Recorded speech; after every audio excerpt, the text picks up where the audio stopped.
Dans le bric-à-brac de mes pensées, où les idées aiment danser, chaque fragment une nouvelle clé pour un chemin jamais tracé. De l'ombre à la lumière, je construis ma propre vision, mon propre appui. Avec bric-à-brac d'idées, on s'ouvre, la pensée qui libère et qui trouve. Bonsoir et bienvenue, chères libres penseuses, chers libres penseurs. Ce soir, nous nous retrouvons pour un nouvel épisode de Bric-à-brac d'idées et nous avons le plaisir de vous annoncer que notre mentor, notre personne ressource est venu sur la chaîne. Il s'agit bien sûr de Philippe Mérieux qui a été, cette semaine, plus précisément mardi à 16 heures sur la chaîne, que vous pouvez retrouver la vidéo sur la chaîne YouTube et c'est un grand honneur et un grand plaisir de l'avoir reçu. Ce soir, je propose de faire un débrief et de parler un peu de ses idées et de, peut-être les développer et voir qu'est-ce qui a été dit et qu'est-ce que j'en ai retenu. Je pense aussi également, quelque part, que, je profiterai de ce live pour vous annoncer quelque chose qui est très enthousiasmant pour ma part et je vous détaillerai un petit peu plus les projets qui vont venir bientôt sur la chaîne. Heu J'ai oublié de me présenter. Je vais le faire. Je suis Frédéric Ranganayagi, coach professionnel, et j'accompagne mes clients à penser, à réfléchir, à comprendre, à clarifier, à décider, mais surtout à passer à l'action, même quand cela semble difficile et même quand cela semble impossible. Eh bien, sur ce, je vous propose de commencer et d'ouvrir avec une citation.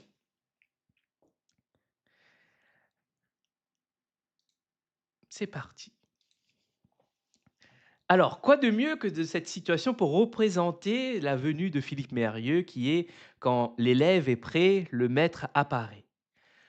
Pour moi, j'y ai réfléchi assez longtemps, et je me suis dit: «C'est quand même assez, cette phrase représente parfaitement mon état d'esprit actuel». C'est-à-dire que je suis en quête, je suis à la recherche d'informations, d'idées, pour me nourrir, pour m'éduquer et pour améliorer mon éducation, pour améliorer ma pratique professionnelle, qui est, ma foi, un chemin, qui sera de toute une vie. Tellement il y a des choses à apprendre, tellement il y a de choses qui, évoluent, qui bougent, parce que cela fait partie de la science et notamment, là, on parle bien entendu de la des sciences de l'éducation et quand on parle de sciences de l'éducation, bien entendu, c'est un sujet qui est connecté avec un ensemble d'autres domaines qui travaillent ensemble, qui sont connectés et qui permettent de comprendre le réel, ou du moins de tenter de donner une explication au réel et de pouvoir, de cette base, de ce qu'on voit ensemble, de ce qu'on expérimente ensemble, pouvoir tirer des études, des outils, des valeurs. Et après avoir discuté avec, Philippe Mérieux, ce que je retiens et c'est l'essentiel de ce que je retiens, à quel point la lecture et l'écriture ont une place importante dans le développement d'une personne. Hem, c'est peut-être pas quelque chose de magique, mais c'est quelque chose d'essentiel. Heu, après avoir, pu m'entretenir personnellement avec lui, après avoir pu échanger quelques mots, il en ressort que il m'a encore plus donné envie, m'a encore plus inspiré à écrire et à lire. Et quand je parle d'écrire et de lire, je ne peux ne pas citer Serge Boimard et sa théorie, son explication des enfants empêchés de penser et également de Alain Bentolila, dont sur la chaîne, vous retrouverez un texte formidable qu'il a écrit et dont, et que le Sifodem, dont il était ou il est toujours, il faudra vérifier, à la tête en tant que directeur, il dirige cet institut, m'a donné l'autorisation, de lire le texte et de le partager ici. Et c'est un texte puissant, c'est un texte engagé, c'est un texte humain, humaniste même, avec des valeurs d'humanisme. Et c'est un texte qui apporte des éclairages de manière, heu graduel, avec des éléments sourcés, avec des personnes qu'il va citer et une façon d'expliquer certaines idées qui me paraissent exceptionnelles. Et là, on vient à un point très important. Ça revient avec Philippe Mérieux, ça revient avec Serge Boimard, ça revient avec Alain Bentolila, ça revient avec tous les grands penseurs et tous les grands scientifiques de ce monde. Eh bien, c'est-à-dire les objets sur lesquels ils façonnent, les objets de leur pensée. Imaginons que les idées qu'ils ont, ce sont des objets. Des objets, et cet objet, on va imaginer que c'est un ensemble d'idées cristallisées dans un objet de la pensée, un objet de pensée et qui se transmet. Et l'avantage de cet objet, c'est qu'il se bonifie avec le temps. Il se façonne au gré des rencontres, au gré des discussions, au gré des recherches, des découvertes. Et il est inépuisable. C'est un objet illimité qu'on peut partager à tous, tout en conservant pour soi. Et cette partie est très intéressante. Pourquoi je vous dis ça?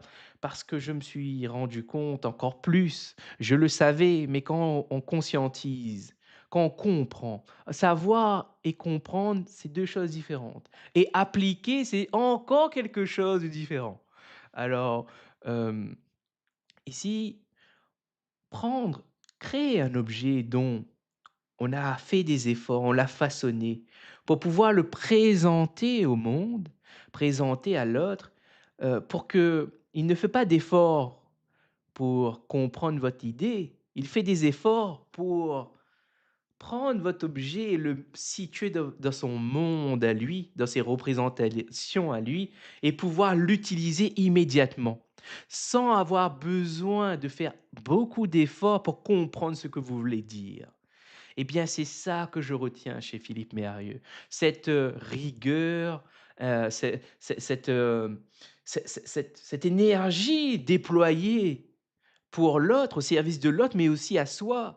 C'est cette f cette, cette, on va dire, je voulais mettre le mot hospitalité, mais ce n'est pas quoique, en y réfléchissant, j'y vois un lien, une forme d'hospitalité, c'est-à-dire de donner ce qu'on a sans attendre, avec bonheur et avoir du plaisir à offrir et et ça revient parfaitement à ces idées qu'il a évoquées et d'ailleurs cette idée-là, je la reformule, mais mot pour mot, ce sont en fait, dans l'idée, c'est ce que j'ai compris de ce que, après l'échange avec monsieur Mérieux, c'est qu'il a et il a dit d'ailleurs, si on l'écoute, qu'il y met beaucoup d'efforts, il a une exigence avec lui-même, il le voit comme quelque chose un travail, il a même employé le mot besogneux, même, vraiment, c'est quelque chose dont il est extrêmement exigeant avec lui-même pour pouvoir délivrer sa pensée et il nous a partagé quelque part quelque chose de formidable, c'est-à-dire qu'en tant pédagogue, il s'est lui-même conçu une situation pédagogique pour pouvoir se dépasser, pour pouvoir progresser. Et quelle est-elle cette situation? Eh bien, quand il échange, il dialogue avec l'autre, et il essaye de se décentrer, de ne pas rester sur soi, d'avoir une certaine et le mot est décentration, ce qu'il a employé. Il va penser, il va se questionner et se dire: «Dans ce que je dis, quand l'autre va entendre, qu'est-ce qu'il va comprendre?» et qu'est-ce que moi je pourrais dire pour que ce soit le plus juste possible par rapport à ce que je souhaite transmettre. C'est un exercice extrêmement énergivore, difficile, parce que en même temps qu'on parle, en même temps qu'on doit faire ce travail en arrière-plan, c'est pour cela que parfois, plus on parle et plus on a tendance à perdre le fil parce que ça nécessite des efforts et c'est comme la course. Si vous prenez de la course, quand vous commencez, c'est pas évident et plus vous vous entraînez, plus vous arrivez à augmenter vos performances et bien entendu, il y a certaines limites. On ne peut pas courir indéfiniment, à un moment, il faut se reposer et le dialogue, la conversation avec l'autre, c'est la même chose, c'est un marathon, ça peut être un marathon comme une course d'ailleurs. Ça dépend le contexte et c'est ça aussi, ça aussi je vais prendre le temps d'expliciter. C'est cette notion de quand on discute d'un sujet, il faut avoir toujours en tête cette conscience que quand nous décrivons quelque chose, nous le décrivons dans un certain contexte et le piège redoutable, qui est là, mais qu'on ne la voit pas forcément, c'est que quand on parle, le contexte, quand on s'exprime, il est à l'intérieur de soi. On sait dans quel contexte on parle. En revanche, l'autre, quand vous allez exprimer votre idée, vous savez comment vous l'avez enfin, dans quel périmètre vous l'avez dans votre tête à vous. Mais l'autre ne sait pas ce qui se passe dans votre tête. Et c'est là d'où l'importance de l'exigence, de la justesse, de la précision. Pourquoi? Parce que certaines fois, il faut préciser le contexte pour que l'autre comprenne. D'autres fois, ce n'est pas nécessaire. Mais ici, la question, c'est de choisir. Quand est-ce que cela est nécessaire? Quand est-ce que cela ne l'est pas? Eh bien, il n'y a pas 35 000 solutions, on va dire. C'est vous le faites comme cela a été fait et vous allez bien voir en fonction du retour, du feedback, de la rétroaction, ben, comment c'est perçu, qu'est-ce qui est dit et c'est là où vous pouvez rectifier. En revanche, là, on parle de manière on est en l'oral, on discute, on peut rectifier rapidement, on peut apporter des précisions et cetera. Mais quand vous êtes à l'écrit, vous avez cette chance de pouvoir prendre votre temps, de le faire évoluer, et d'autant plus que, un écrit, c'est formidable de se dire que cet outil a été inventé par les humains et qu'elle nous permet de nous dépasser, elle nous permet d'aller plus loin de ce qu'on croyait possible. Et ici, je me suis posé la question: peut-on réussir sans savoir écrire et lire? La réponse me paraît assez, intéressante et je pense que potentiellement oui, mais ce n'est pas une généralité. Ce n'est pas une généralité et quand je dis oui, ça soulève un ensemble d'autres questions, comme par exemple, dans quel contexte? Réussir quoi? Vous voyez, que c'est ça aussi que j'ai appris, c'est que les chercheurs, les personnes qui ont l'habitude d'aller se confronter à des idées, à discuter, à partager, et ben, on se rend compte assez rapidement qu'ils ont cette heuristique, cette règle d'installer qui est: on apporte une information, un peu comme les journalistes, qu'est-ce qu'un journaliste finalement? Ils partent en quête d'une information, ensuite ils la récoltent brute, sans la travailler. Ils la récoltent comme qu'elle est, ils posent des questions, ils amènent et ils ramènent ça chez eux et là, la deuxième partie, c'est qu'ils vont la vérifier. C'est là où ils vont faire ce travail de vérification, ils vont peser le pour, le contre, ils vont le confronter avec autre chose qui sont déjà dit et là, ensuite, ils vont la partager. Eh bien, vous voyez ce processus, récolter, vérifier et ensuite publier sur le canal adéquat, avec la forme adéquate, selon que ce soit sur le web, sur les pages internet, sur le mobile, ou que ce soit sur les papiers journaux en physique, matériel, ou dans les magazines. Ce n'est pas la même forme qu'on va donner, ni les mêmes outils qu'on va faire. C'est une très belle transition pour vous annoncer quelque chose, c'est qu'actuellement, je suis en train de me former à l'écriture, en autodidacte, bien sûr, hem, mais pas seul. Heu mais grâce aux grands esprits, aux grands journalistes, aux autres personnes qui ont écrit des ouvrages, des livres, qui ont fait des produits, des vidéos sur internet, sur YouTube, qui sont des journalistes qui expliquent qu'est-ce que c'est, comment c'est. Et il y a une ressource en particulier que j'aime beaucoup qui s'appelle, je vais, heu, je vais vous la nommer parce que je trouve que c'est assez intéressant la façon dont il en parle.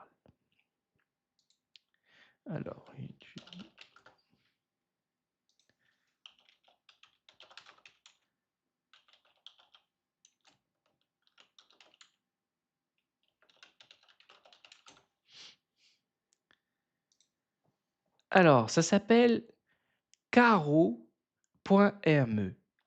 Ça s'écrit Karoo.me. Vous trouverez leur site et ils font des articles et ce sont des amateurs qui vont utiliser des outils, des façons de faire journalistiques pour faire de la critique et de la création culturelle sur des œuvres d'art, sur des films et ils ont une chaîne YouTube. Et sur cette chaîne YouTube, il vous donne des astuces, des conseils, pour écrire. Qu'est-ce qu'un chapeau? Comment, faire une conclusion? Comment, par exemple, comment s'y prendre pour ne pas se répéter? Et vous allez voir, ça donne un ensemble d'astuces et je le recommande parce que c'est clair, le propos est clair et d'une grande clarté même.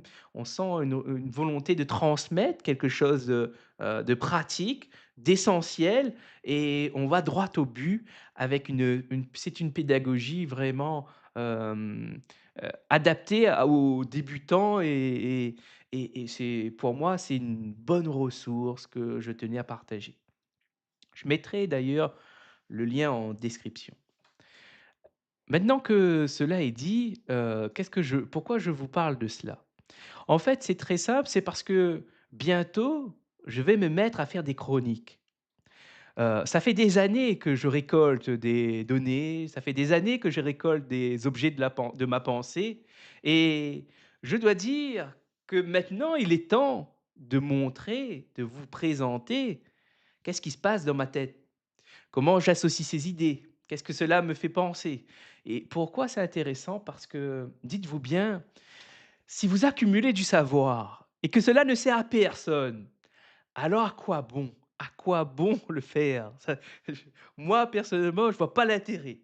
Et quand j'ai accumulé mes savoirs, je les partageais à l'oral avec les personnes. Malheureusement, pourquoi malheureusement? Malheureusement parce que je n'avais pas conscience qu'il n'est pas intéressant et pertinent de partager son savoir à tous, tout le temps, dans n'importe quel contexte. Cela parce que je n'ai pas été initié. Cela parce que mon environnement ne m'a pas permis de comprendre ça. Mais ça, c'était avant. Maintenant, je le sais. Et maintenant, avec les connaissances que j'ai accumulées, je peux décider quand est-ce que je le fais et comment je le fais et pourquoi je le fais. Et ça, c'est un gage de professionnalisme, d'avancée, d'évolution, de développement personnel, même, on pourrait dire. Et ici, l'important, c'est ça, c'est j'annonce, tout comme bric-à-brac d'idées d'ailleurs. J'ai annoncé, on l'a fait, ça s'est très bien passé et aujourd'hui, je suis assez fier de ce qu'on a fait. On a quand même fait venir pour moi, le meilleur coach de tous les temps. Sur cette chaîne, on a amené des gens qui sont des sommités dans leur domaine. Des sociologues, des psychologues, des chercheurs en sciences de l'éducation. On a amené des dirigeants, des dirigeantes, et ce sont des gens qui avaient des idées exceptionnelles. Mais vraiment, pour moi, je retiens que cette année, le meilleur coach est venu, quoi. Pour moi, hein, c'est ma pré Bien entendu que monsieur Mérieux ne se présente pas en tant que coach. Bien entendu qu'il n'est pas, coach, il ne se définit pas comme ça. C'est moi qui, me représente, comme le meilleur coach. Pourquoi? Tout simplement parce que quand je l'écoute et quand j'entends les idées qu'il partage, je me dis: «Bah, c'est exactement ce qu'un coach devrait faire. C'est exactement ce qu'un coach devrait savoir». Ça ne veut pas dire que monsieur Mérieux est parfait ou que ses idées sont parfaites. Non! Ça veut dire quoi? Ça veut dire que ces idées sont intéressantes à avoir en tête quand nous prenons des décisions sur l'accompagnement. Ce sont des points de vigilance à connaître, à être, à côtoyer pour justement nous-mêmes construire votre propre cheminement, votre propre pédagogie, votre parcours d'accompagnement et même vos services, on va dire. Et c'est là où c'est intéressant et d'ailleurs, bah, c'est pour ça que je parle autant d'écriture, des lectures parce que je me suis rendu compte que depuis que je me suis mis à lire et écrire, eh bien, ma pensée, elle a beaucoup évolué, elle s'est affinée. Mon vocabulaire s'est considérablement développé. Et aujourd'hui, je me rends compte à quel point avoir du vocabulaire, ce n'est pas un luxe, c'est une nécessité. Une nécessité dans un monde où s'exprimer, partager ses besoins, partager ses ressources est essentiels. Si vous ne savez pas communiquer, si vous ne savez pas vous exprimer, vos chances d'obtenir ce que vous désirez sont restreintes. Et en même temps, il faut le préciser, pas tout ce que l'on désire, on peut l'obtenir. Mais justement, c'est c'est ça qui est intéressant, c'est ce décalage entre désir et réalité, entre ce qui est possible et ce qu'on désire. Il faut le formuler parce que c'est en se confrontant à la réalité, aux autres, qu'on va pouvoir déterminer quelque part si ce que l'on désire est possible ou non. Et là encore une autre difficulté, à quel moment on peut se dire que c'est farfelu, ce qu'on désire, que c'est impossible ce qu'on le désire. Eh bien là encore, il n'y a pas de réponse finalement. C'est chacun doit prendre sa décision en fonction de ce qu'il sait. Et il y a bien des gens qu'on a essayé d'enfermer, on a essayé de briser les ailes, on pourrait dire, et qui ont prouvé que c'était possible, même si la demande paraissait farfelue, mais elle paraissait farfelue par rapport aux représentations de la personne qui avait interprété le rêve. Et ça fait beaucoup de différence. Beaucoup de personnes dont je fais la rencontre, quand je parlais de mes projets, je parlais de mes idées, n'arrivaient pas forcément à les représenter parce que moi-même, j'avais pas travaillé pour les présenter. Vous voyez ce que je veux dire? Ça, c'est intéressant comme point. Les gens ne me comprenaient pas parce que moi-même, je n'ai pas fait l'effort de me comprendre. Moi-même, je n'ai pas fait l'effort de mettre en mots, d'analyser, de structurer, de créer un objet, de prendre les idées, de mettre sur papier et ensuite de donner une forme, d'avoir la liberté de donner une forme pour mon interlocuteur, mon auditeur. Et vous voyez, ces idées-là sont extrêmement importantes. Ça veut dire que quelque part, on est responsable, on est vraiment 100% responsable de sa communication. Ça, c'est ce que je crois et c'est ce que je perçois. Dire cela ne veut pas dire que l'autre n'a pas une part de responsabilité. Parce que là, la responsabilité n'est pas sur ce que vous avez à dire, ni ce que vous dites. La responsabilité est que qu'est-ce que fait l'autre pour vous écouter? Quels sont les comportements qu'il met en œuvre quand vous parlez avec lui? Et bien sûr, s'il a des comportements inappropriés, irrespectueux, ce n'est pas ce que vous dites qui est problématique ici, c'est ce qui est fait, c'est dans les comportements. Je vais prendre un exemple très simple. Vous parlez d'une idée et vous êtes en pleine réflexion, vous n'avez pas forcément établi on va prendre un exemple encore plus concret. Vous êtes, auto-entrepreneur, vous venez de vous lancer, Bah, je vais parler de moi. C'est pourquoi je suis en train de me compliquer la vie à essayer de trouver un exemple. Oh, le meilleur exemple, c'est ma vie parce que je le connais et je vais pouvoir prendre des exemples concrets qui m'est arrivé et vous le partager et c'est un excellent exercice d'ailleurs pour amorcer les futures chroniques qui vont bientôt arriver. Alors, je suis coach, je sors de l'école de coaching, je suis coach, j'arrive en réseautage, je présente le coaching et là, hem, les je vais prendre un exemple. Donnez-moi un instant pour prendre l'exemple le plus pertinent possible. Je vais prendre celui-là. Celui-là, j'aime bien prendre celui-là.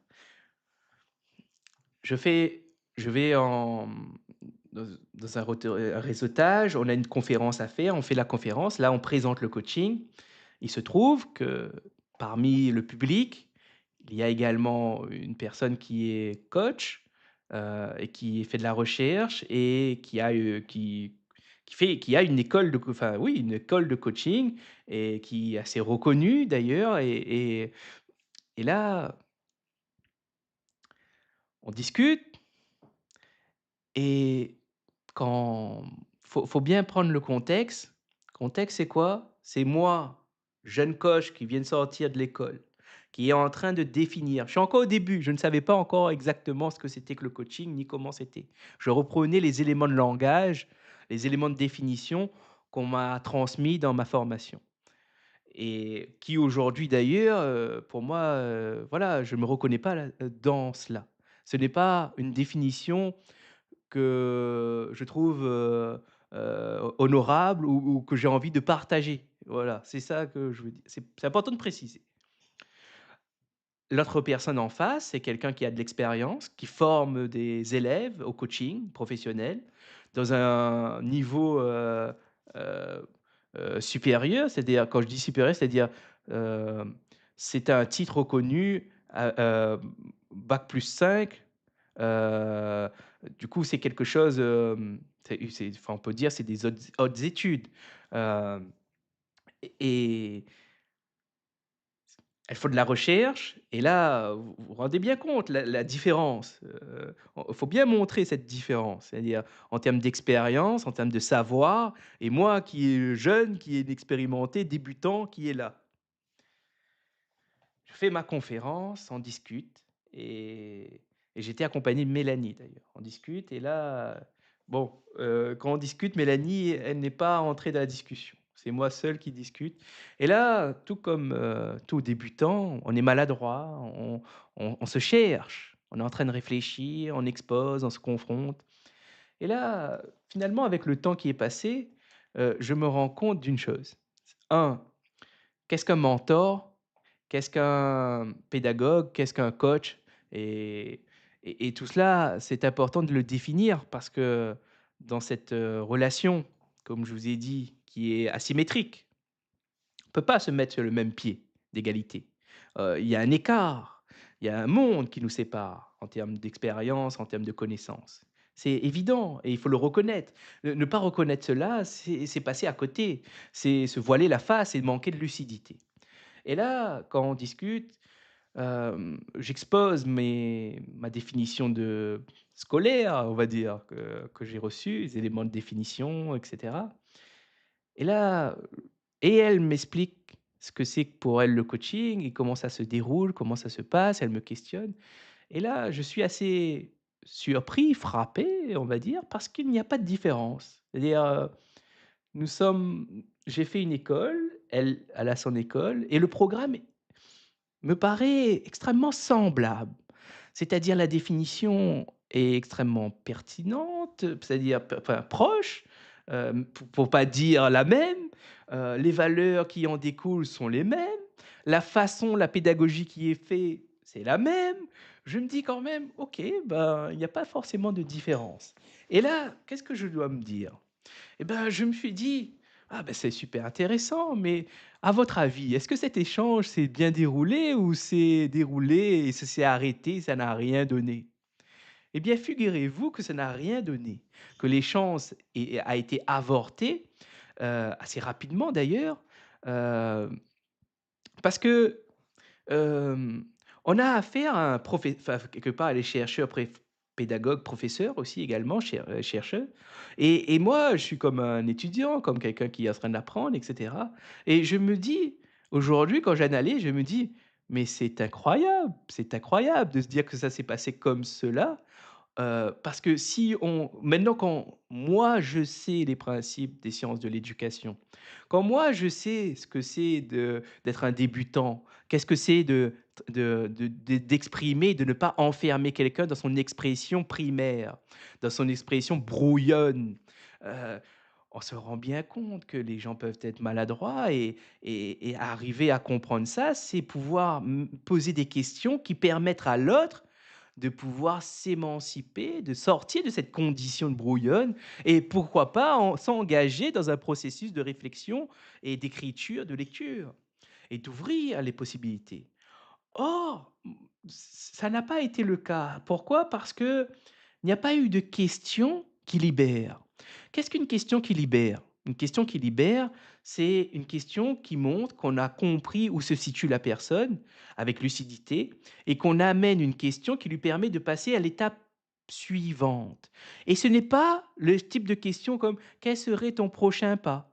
Quel serait ça, c'est des questions non libératrices. Ça, c'est des questions, à éviter. Ce n'est pas des questions dans ce cadre-là, ce n'est pas la question à poser.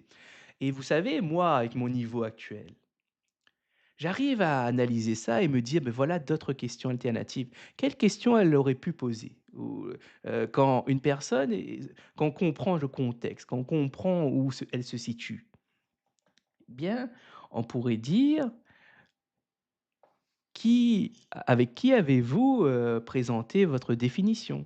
Comment vous vous êtes pris pour définir le coaching? Qu'est-ce que vous savez maintenant que vous ne savez pas avant? Et meilleure question, ça celle-là, elle est vraiment top dans ma condition, je me dis: «Si quelqu'un m'avait compris et avait» quand je dis compris, ça veut dire qu'elle a eu une analyse fine. Vous savez, c'est ça aussi, j'essaye de mettre des mots dessus, c'est-à-dire, avoir une analyse fine de l'autre. Ça veut dire faire des prédictions, des hypothèses par rapport aux éléments que vous voyez, que vous percevez et pouvoir en déduire, faire des déductions. Bien sûr, on peut se foirer, c'est et 100 on va faire des erreurs avec cette façon de faire. Mais on ne peut pas s'empêcher de ne pas le faire. C'est réduire ses chances de réussite, de succès, d'évolution, c'est réduire les chances d'aider l'autre parce que, même si vous faites vos déductions, il faut ensuite les confronter et la meilleure façon, c'est de questionner, c'est d'apporter des questions qui permettent, de vérifier, de valider ou pas des difficultés que l'on rencontre l'autre, et cetera. Et en disant cela, je me rends je voilà, la question qui est intéressante, c'est, bah, quelles sont les difficultés que vous éprouvez en ce moment? Quand vous avez ce décalage entre quelqu'un qui est expérimenté et quelqu'un qui vient de débuter, normalement, vous savez quelles sont à peu près les difficultés, vous savez situer cette personne où elle est, surtout quand vous avez vu la présentation de qu'est-ce que le coaching, comment il se représente le coaching pour lui. On voit très bien, on peut se situer, on peut faire une prédiction. Alors là, bien, il n'y a pas eu de ce genre de questions que je vous ai posées. Il y a eu plutôt des questions, qui qui qui qui, ma foi, ne sont pas aidantes parce que ce sont des questions qui vont aller dans le savoir et qui vont amener, qui vont demander à la personne de se mettre en réflexion pour pouvoir aller chercher des connaissances dans sa mémoire à long terme et de le ramener dans sa mémoire, immédiate. Or, le cadre ne s'y prête pas, le cadre ne s'y prête pas. Il faut prendre en compte que le contexte, c'est un échange, on a peut-être 10 minutes, peut-être moins.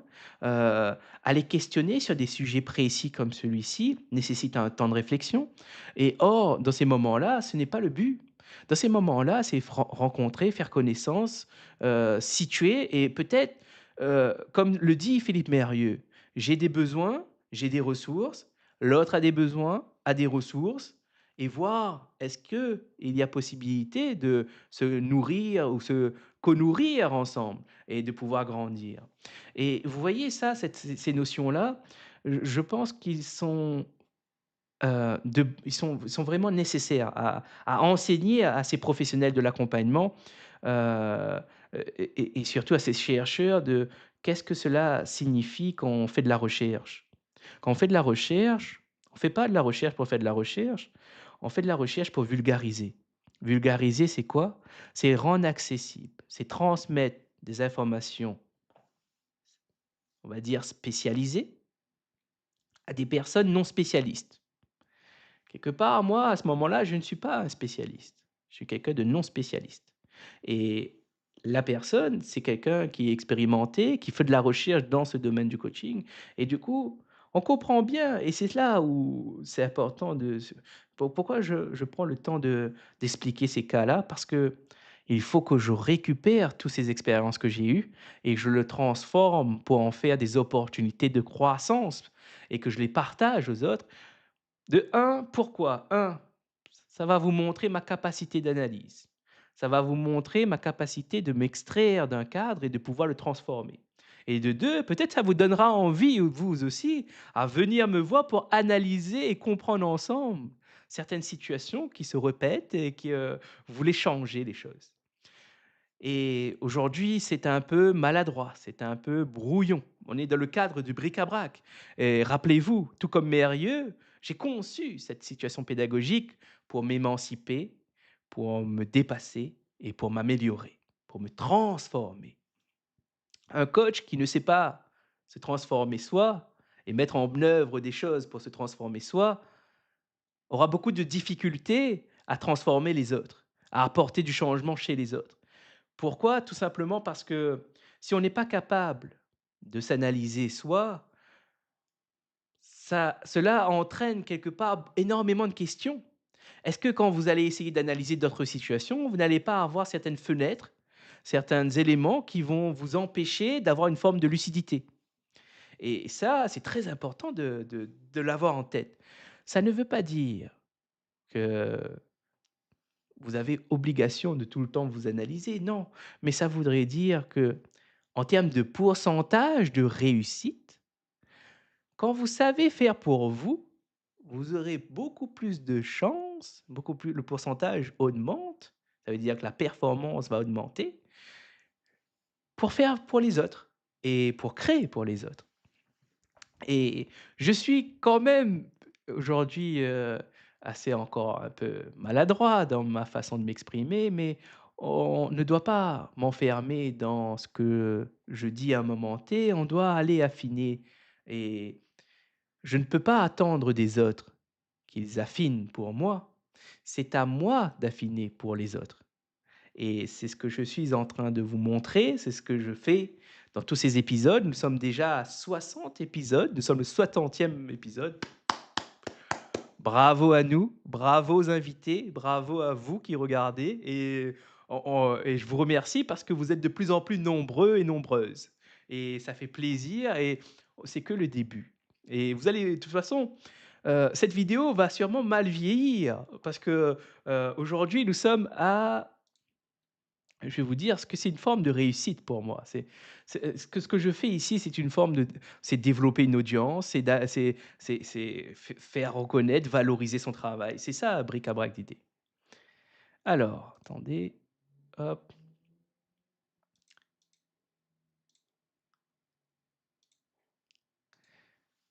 Sur YouTube, nous sommes combien actuellement? Historique, votre chaîne.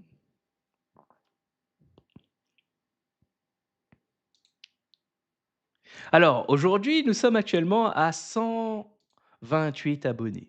C'est un beau chiffre, c'est un excellent début pour une chaîne de coaching qui parle de réflexion, de philosophie, de sens, d'outils et qui font venir des personnes vraiment remarquables, et moi-même, je ne choisis pas n'importe qui, je ne demande pas à tous et ça fait plaisir de voir et certains sont des clients et ça fait plaisir quand même, pour ma part, de recevoir ces personnes des et d'être rémunéré parfois dans ces prestations, c'est une forme de valorisation aussi de mes services.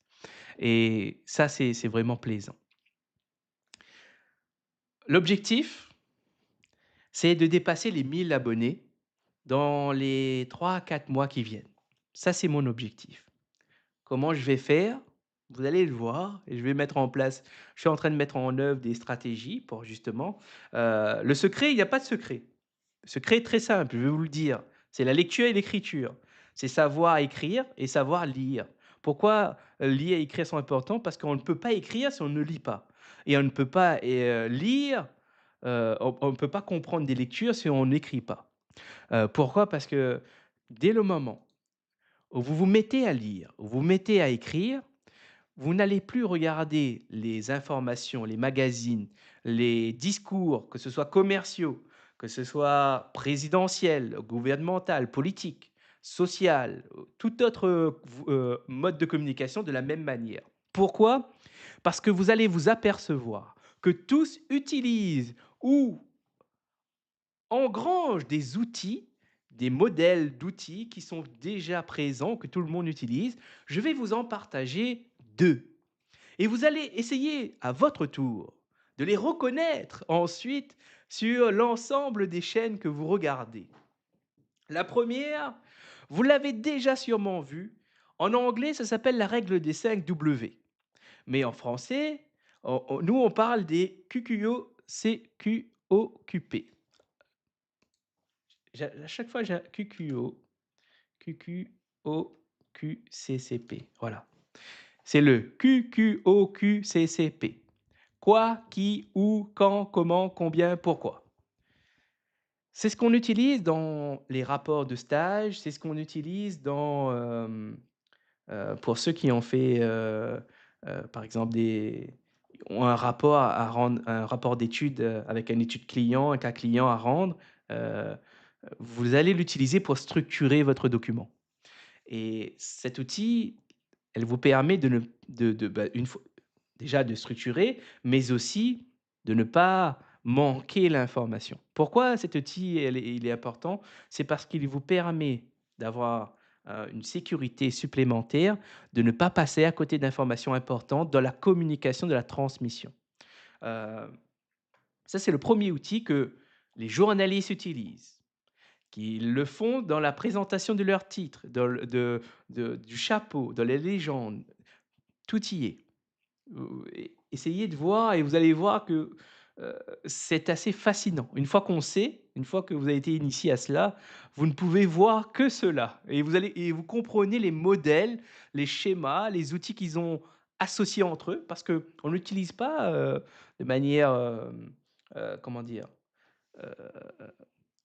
Heu, robotique. On fait pas qui, quoi, quand, où. Non, on apporte une nuance, on a une façon de rédiger qui fait que, on l'incorpore et on choisit. Il y a des formations, par exemple, qui ne sont pas forcément importantes. Par exemple, combien on peut enlever dans certaines, parce que c'est nous qui décidons ce que nous voulons transmettre. Ça, c'est important. C'est nous qui allons choisir qu'est-ce qu'on veut transmettre. En revanche, nous ne sommes pas des journalistes. Un journaliste, ça a quand même, obligation, de manière éthique, il y a, un point de vue éthique, il y a l'obligation d'aller transmettre des informations vérifiées et si c'est des informations fausses, de le préciser et ça, c'est important et nous, en tant que professionnels de l'accompagnement, dans le marketing, vous allez voir, heu, si on dit que l'omission est un mensonge, alors, ça pose des questions aussi et c'est là où, en tant que coach, vous avez peut-être, rappelé déjà, mais c'est 80, plus de 80 des coachs ne vivent pas de leur activité. Ce qui signifie qu'ils doivent déployer des façons de faire qui sont parfois enjolivent, qui donnent désir, qui veulent impacter, qui veulent, attirer l'attention et du coup, forcément, dans tout ce qui est dit, il y a des choses qui sont discutables. Il y a des choses qui peuvent être remis en question et là, ça, c'est des questions de marketing, c'est des questions de storytelling, et à savoir que le storytelling, ce n'est pas se mettre en avant. Comme j'ai pu entendre de certains journalistes et j'ai été, assez Surpris de leur définition, je pense qu'on n'a pas les mêmes définitions. Le storytelling, c'est l'art de transmettre une information et la valoriser. C'est tout. C'est l'art de transmettre une information et de la valoriser. C'est d'attirer l'attention et de valoriser une information, une donnée.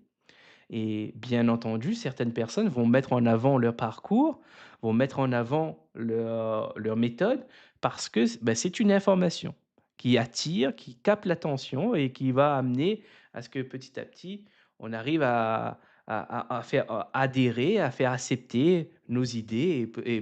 Dans certains cas, de vendre, dans d'autres cas, dans tous les cas, du moins, c'est de susciter un engagement. C'est-à-dire que la personne vive une expérience positive et qu'elle apprend quelque chose, ça lui donne envie de faire quelque chose. Ça lui donne une envie de faire une action. C'est ça, finalement, le storytelling et tout le monde l'utilise. Tout le monde devrait l'utiliser, tout le monde devrait savoir ce que c'est et comment on le fait. Hem, une fois que cela est dit, passons à la 2e outil, qui est la pyramide inversée. Au début, dans la presse écrite et sur le web, on n'écrit pas de la même manière. Et on n'écrit pas de la même manière également quand on écrit un livre, selon le type de livre. Tout cela, vous allez me dire: «Mais c'est évident et cetera». Mais oui, c'est évident. Mais même si c'est évident, c'est important de le rappeler. C'est important de le rappeler. Pourquoi? Parce que des fois, c'est tellement évident qu'il sort de notre attention.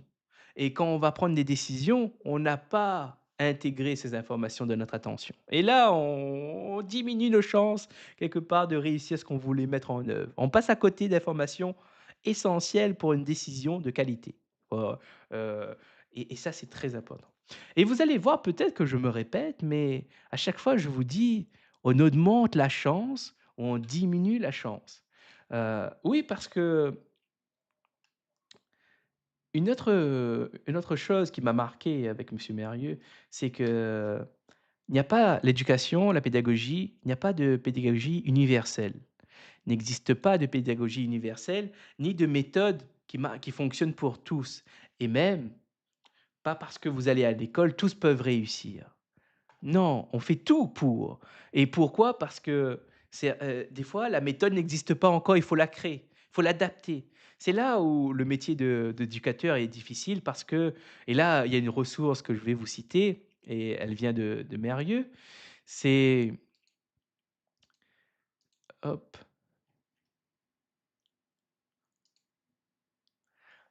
c'est de Philippe Pernoud, «Enseigner, agir dans l'urgence, décider dans l'incertitude».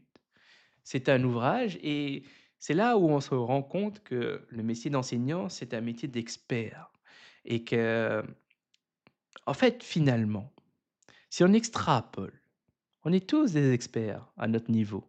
C'est-à-dire que nous faisons face à des situations, à des contraintes et selon ce qu'on a, selon ce qu'on possède, on va mettre en œuvre des actions, des comportements, des solutions, des stratégies pour y répondre, pour y faire face.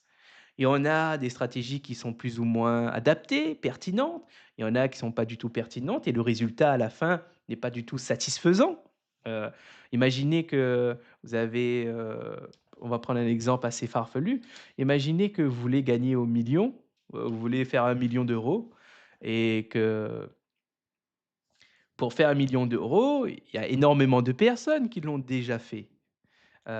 Maintenant la question c'est, est-ce que vous, vous êtes prêt à jusqu'où vous êtes prêt pour faire ce 1 000 000 d'euros?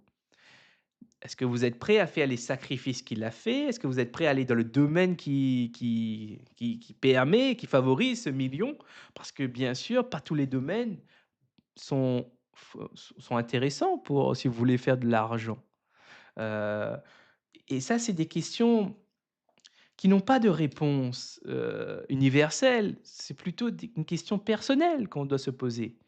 Par exemple, moi, qu'est-ce qui et c'est là aussi, bah, ça tombe bien que j'aborde ce sujet. Philippe Mérieux nous a dit, il nous a partagé ses questions directeurs, ces questions qui lui permettent de trancher quand il fait face à des situations. La première, c'est: «Quel monde souhaite-t-il?» Et quel enfant laisse-t-il pour l'avenir? Vous voyez ces 2 questions, mine de rien, elles donnent une trajectoire. Elle permet de trancher entre des décisions. Quand vous présentez une idée en face de lui et qu'il va se rappeler ces 2 moteurs, ces 2 questions, il a juste à se demander: «Est-ce que ça fait avancer dans le sens de mes questions ou est-ce que ça m'amène dans le chemin opposé de mes questions?» Par exemple, si on enferme quelqu'un dans une identité, est-ce que ça va créer le monde que je souhaite? Qui a, lui, dans ce que j'ai compris, c'est un monde où il y a plus de solidarité et que tout le monde soit éducable. Pari d'éducabilité, que et que qu'on fait tout pour que parce que tout le monde peut être éduqué et que derrière, on respecte le libre arbitre, le choix de la personne d'accéder à l'apprentissage. Et nous, notre rôle en tant que pédagogue ou en tant que coach, en tant qu'accompagnateur, c'est de tout faire pour créer une situation qui donne envie à l'autre de se mettre en situation d'apprentissage, de se mettre dans ce processus d'apprentissage et de se dépasser quelque part. C'est pas c'est extrêmement difficile. Et du coup, moi, dans tout cela, quelle est ma question? Moi, ma question est simple: qu'est-ce qui vaut la peine d'être enseigné? Et elle vient également de Philippe Mérieux, que j'ai découvert. Qu'est-ce qui vaut la peine d'être enseigné? Ce qui libère et ce qui unit, de Olivier Roboul. Et ben moi, ma question est simple: quand quelqu'un vient me voir et que il me propose de travailler ensemble ou me propose un projet de rencontre ou autre, je pose c'est cette question qui est en arrière-plan et qui me va me faire décider. Et au début, c'est normal que vous acceptez tous les rendez-vous, par exemple, toutes les rencontres, parce que vous n'avez pas encore décidé. Et pourquoi? Et je vais vous donner une autre référence qui explique ça parfaitement. Enfin, du moins, pour moi, je le vois. Et plus tard, abonnez-vous parce que je vais développer ces idées de manière beaucoup plus claire et ordonnée, structurée. Voilà, voilà ce que je voulais dire. Alors, vous connaissez peut-être cette phrase qui m'a frappé lors d'une conférence: «Le désir ne connaît pas son objet avant de l'avoir atteint». Savez-vous ce que ça veut dire? En fait, je vais vous lire quelques mots et vous allez comprendre tout de suite. Tant qu'on n'a pas expérimenté la satisfaction, le désir est une sorte de manque aveugle. On sent un vide, une tension, mais on ne sait pas exactement ce qui viendra le combler. La découverte. C'est seulement au moment de la possession ou de l'acte que le désir se révèle à lui-même. On se dit: «Ah, c'est donc ça que je voulais». L'existence précède l'essence. Cela rejoint sa philosophie globale. Nous ne sommes pas définis à l'avance. Nos désirs se construisent et se découvrent à travers nos expériences vécues. C'est des idées qui sont en lien avec Jean-Paul Sartre aussi, et également avec, je vais vous dire le nom, Léon Tiève. Ce qui est intéressant ici, c'est cette phrase-là: «Nos désirs se construisent et se découvrent à travers nos expériences vécues». Ici, je fais un lien assez rapidement avec, le besoin de l'autre d'être qu'on soit initié, que quelqu'un nous initie à quelque chose. Moi, ce qui m'a beaucoup aidé et je suis assez fier de cela, c'est enfin fier, plutôt reconnaissant, pas fier, reconnaissant. Reconnaissant d'avoir eu des ateliers d'écriture, d'avoir eu des professeurs qui étaient des professeurs d'université, qui ont donné des conférences, des ateliers d'écriture et qui m'ont permis de me mettre dans une activité d'écriture, même si c'était pas évident au début, et qui ont proposé ça et dans le cadre des activités de la bibliothèque, de la médiathèque, et avec, bah, grâce à Mélanie qui m'a initié, qui m'a amené, qui m'a inscrit, on pourrait même dire de force, faut pas dire, parce que, tant qu'on n'a pas été initié avec la joie, le bonheur, avec amour, on ne peut pas imaginer qu'on peut prendre du plaisir dans ce genre d'activité. Si on n'a pas initié, on ne sait pas ce que c'est. Du coup, un des premiers réflexes, c'est de le voir comme quelque chose de dangereux, comme quelque chose de difficile, de pas amusant, de pas intéressant. Or, finalement, pas du tout. Ça, on prend son pied dans ces ateliers d'écriture parce que c'est un moment d'expression, c'est un moment où on va créer quelque chose et ce quelque chose, on le partage et vous savez, quand vous partagez ce que vous avez créé et que vous avez un cadre qui s'y prête, qui a une certaine, la personne qui anime amène une certaine sécurité psychologique. Vous prenez votre pied, vous êtes dans le plaisir et vous êtes dans le goût de la lecture, le goût de l'écriture, le goût de l'écoute, le goût de la découverte de l'autre. C'est exactement cela. Et ça demande à ce que l'animateur ou l'animatrice soit un professionnel qualifié, soit quelqu'un de compétent. Parce que dans tous ces profils, j'allais dire multiverses, non, mais dans tous ces profils variés, divers, il faut avoir cette compétence de pouvoir trancher et agir rapidement. Il faut être un expert parce que il faut savoir accompagner les gens, à amener les gens à se mettre au travail, à se mettre dans ce processus. Et si vous êtes maladroit dans vos propos, si vous ne savez pas vous y prendre, si vous n'avez pas conçu les étapes pour que ce soit fluide, pour qu'il y ait une certaine dynamique qui s'enchaîne, cela n'est pas agréable. Bien sûr que vous avez pas aimé. D'ailleurs, en disant cela, heu, aujourd'hui, vous savez qui je reconnais comme expert, qui je ne reconnais pas comme expert, qui je reconnais les idées, qui je ne reconnais pas les idées. Heu, Peut-être que vous en avez d'autres des références, c'est comme ça qu'on découvre. Faites-les moi partager en commentaire ou, pourquoi pas, hein, des vendredis, venez en parler. Alors sur ce, je vais m'arrêter à là pour aujourd'hui. Restez à l'écoute, hein, pensez à vous abonner pour ceux qui veulent découvrir mes idées et qui, je vous le dis, mais je pense et je crois et les autres me l'ont dit, je pense que mes idées vous seront utiles, vous seront, profitables, parce que ce que je sais, et ce que j'ai découvert m'ont aidé moi à me développer, à me transformer et je pense que et ce que j'ai déployé avec mes clients les ont aidés à se transformer et il y en a même, je ne les reconnais plus. Je ne les reconnais plus tellement ils se sont dépassés, tellement ils se sont progressés et quand j'y pense, c'est un grand plaisir et c'est vraiment formidable. C'est comme métier difficile. Parce que cela demande de la connaissance, cela demande des efforts à faire, énormément d'efforts. Parce que, et je vais vous teaser un des vidéos que je vais sortir bientôt, qui se nomme: «A-t-on tous besoin d'un coach?» Ma réponse est oui. Je vous en dis pas plus. Je développerai, davantage dans une vidéo structurée et ce sera ma une des premières vidéos structurées de la chaîne, heu et vous allez voir la différence entre un bric-à-brac et une vidéo structurée et vous allez également voir l'évolution de ma personne dans la façon de produire le contenu. Et c'est comme ça qu'on avance. C'est quand on ne sait pas faire, et qu'on veut apprendre à faire, on essaye de le faire et c'est en essayant de le faire qu'on va apprendre à faire quelque chose qu'on ne savait pas faire et ça, c'est important. C'est une leçon exceptionnelle. Il faut savoir ça, il faut connaître ça. Alors, quelle est la suite, mis à part cela, mis à part ces annonces, quelle est la suite?